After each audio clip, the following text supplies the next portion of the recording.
kanisa. Musanyifu nnyo okubeera wano. It's my first time. Ke kaseera kakasooka. Amen. Irene and pastor. Kulwa Irene ne musumba.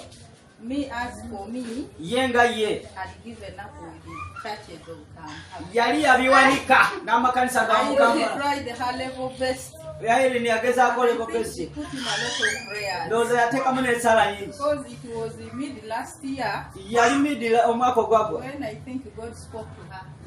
Katonda bwe yogera naye. Sister is undergoing a lot of trials. Sister we agenda mu When she gesesebwa. called me, I said it is true. Bwe yamukubira n'agamba ddala abaana balwadde. It was a party. Byalinga party, ebirwadde byalinga party. From one After to the party. other, even me. Or party after party, sickness. She told me that I'm going to share it with my pastor, but he just believed. Yamugamba ngenda agabane ku n'omusumba naye kkiriza But I bukkiriza. think she prayed with the pastor. Naye ndowooza yasaba How n'omusumba. sickness disappeared in my Ebirwadde ne bigamba nze bano temunsangabo.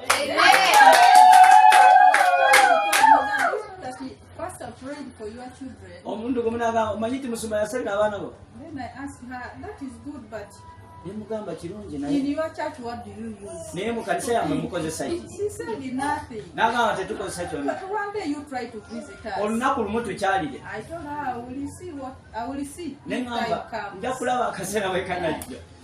And that very year I was pregnant. Era omwaka guli yali lubuto. So it was early this year. Actually, it was in March. Yali mu mwezi ogwokusatu. I was supposed to deliver on the 12th of March. Nga yalina okuzaala 12 mu But I gwokusatu. went up to around 16th. Naye yagenda paka mu So 16. on the 16th, I became too tired. 16 n'anakuwa. I told her, Namugamba. because I already received the pastor's number. N'agamba nfunye enamba y'omusumba. Then I shared with him on WhatsApp. N'agamba njagabanako naye ku Then WhatsApp. that is very 16th. Then he asked, it was in the evening even. Then he asked me, N'ambuuza when kali do you kawungeezi. wish to deliver? N'amugamba Then I osuubira told okuzaala. him, the way I'm tired even now. N'agamba nze nkooye ne kati. Then he told me that you just believe. N'amugamba If kkiriza. you don't deliver today, then you'll give back tomorrow. Bw'atazaala leero enkya ozaala. Era n'akkiriza. That thing I didn't share it with her. Saagabana ne sister ye. So I kept quiet. N'asirika. At night I started feeling the Ekiro n'awulira abagenyi. something told me, see, this pastor is a true man.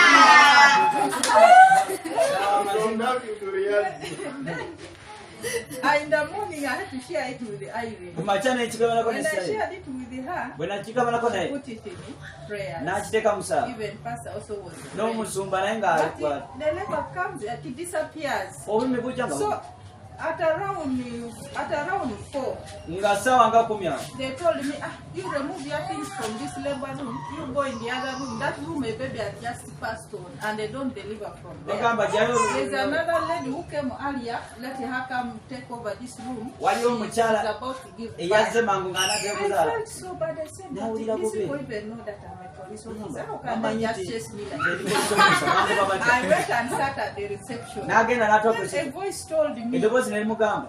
that the Lord wants to shame the devil. Agamba Katonda ayagala Now what you do, you Chokola. go back in that room, you go and enter that room. yingira ekyo Now kisenge. when I entered the room, Bwe yayingira ekisenge. something told me, Ekyo ne kigamba. Pastor, right? I need Musumba to yasaba, with the Irene husband. yasabye It is n'omusajja. now time for God Ke to kaseera act. Katonda akole. Just be there. Beera awo. From there I started feeling serious. Awo never n'awulira felt. obulumi kati bw'amaanyi. Within 30 minutes I gave Ake back. kaseera. N'azaalira mu No one kisenge. has ever delivered from Tewali mukazi yali azaaliddemu. Maybe my blessing was not in there. Naye nga omukisa gwange. Omukisa gwange. Send me word. N'agamba Katonda ye yasindisa abantu abo okundeeta wano.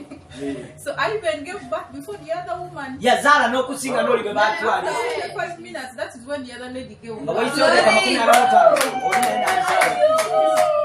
So the issue of promotion, Ensonga we yo had given up naye yali yabiwanika. because I spent 16 years. in Yali the course. amaze emyaka 16 I mu could expect it and I could cry years before. yasuubira So abaana it had akaaba. reached where, but in my office, So mu ofiisi I ye follow my boss. I'm second in charge. The boss. Yeah, If yeah. the boss is not there, I'm the one in. yaddirira boss era So boss there was a batabira time atulambere. they had a meeting. Then Wali they told akaseera her bwe babeera ne meeting ne bamuyita that if you don't want to appoint someone with a rank to be your second in charge, then we shall not entertain this. Ne bagamba bw'oba tosobola kuleeta omutanda ranka okubeera mu kubeera next tetugenda kukkiriza. Then she didn't tell me, but someone who was within the meeting told me the thing. Teyamugamba naye yali mu meeting yamugamba. Yagezaako okubisa. Then I said, God, you are the one who has appointed me, I didn't know. And you are the very one who's going to give me this rank they are talking about. So when Pastor, we invited him in our home. Now, that day when they came, I didn't know that he was the pastor. I thought he was a brother to Uncle Patrick. So I even asked Irene that what time is Pastor coming? That one whom you are seated. Oh, you go to the name. I never expected the way we could talk on the phone. Someone who's very tall. I even started fearing sitting near him. I said, now what will he speak in the heart? But we thank God for everything. I'm so glad because we have all been elevated to the next round. Wow.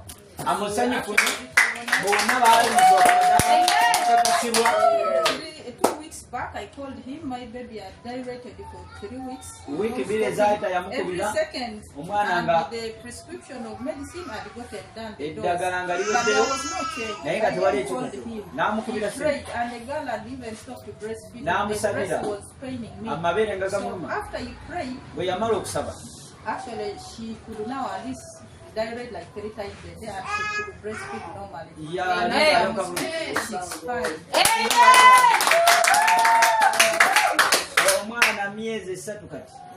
Glory and honor back to God. Amen. Standing with us, it is not easy.